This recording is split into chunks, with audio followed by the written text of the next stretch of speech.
Hi,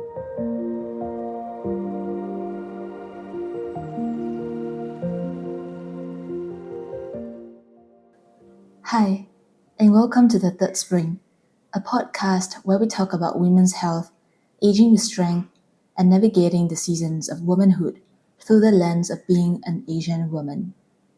My name is Evey, and in today's episode, I'd love to share a little bit about myself.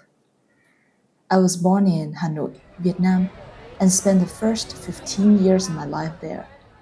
Growing up, I wasn't a very athletic kid.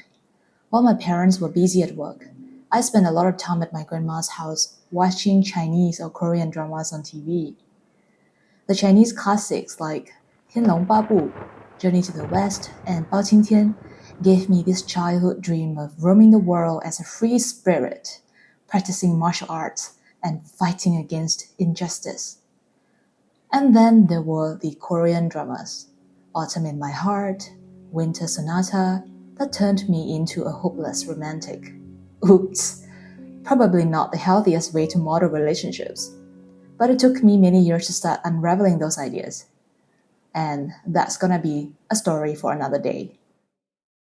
At 15, I got a scholarship to study in Singapore. I packed my bags and moved to a new country on my own to pursue a better education. This is the place where both my first and second spring of womanhood began to bloom. I found love here and built a second family in the Little Red Dot.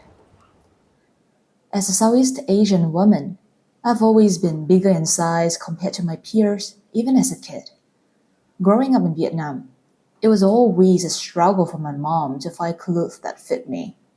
By the time I was 13 or 14, I wore US size 9 shoes, which for women's shoes in Vietnam was basically unthinkable. I've always had a bigger frame, more muscles, and more fat than the average girl, and I used to wish I could be petite with dainty feet like my friends. It took many changing seasons before I truly learned to appreciate and love my body. In my late teens and early 20s, I went beyond just having a big frame. I became overweight.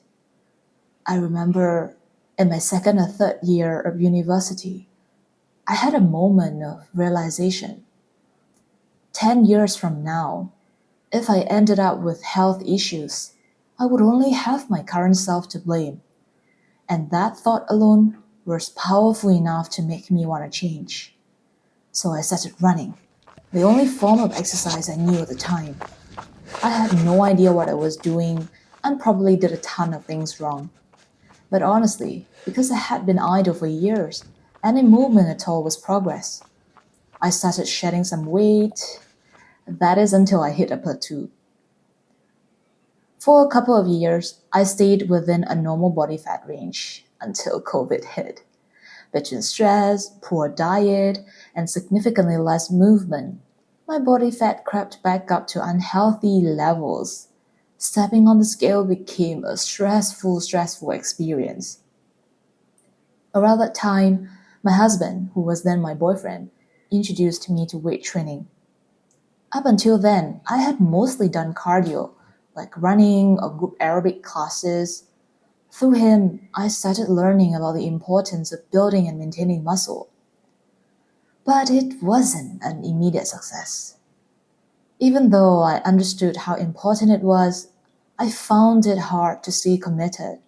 I signed up for a gym membership, but eventually had to cancel it because I stopped showing up. I blamed myself for not having enough discipline. It took years before I finally understood what was really happening. Sometimes we just need the right trigger to uncover the gaps in our thinking. For me, even though I had some awareness, I hadn't realized trying to fit into a beauty standard on its own was neither a strong nor positive enough reason to stay motivated. But when I truly understood how strong muscles, strong bones, and healthy body fat levels, as well as a strong mind, directly affect my reproductive health, my ability to solve problems and think creatively, and my chances of leading an independent and fulfilling life when I'm older, I no longer needed any other motivation to act.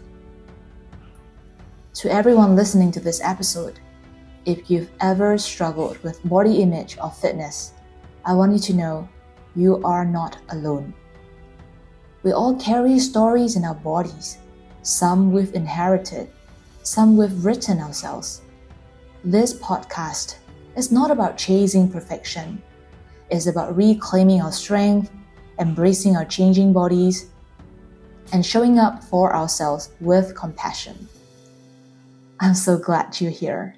Let's walk this journey together, one season at a time.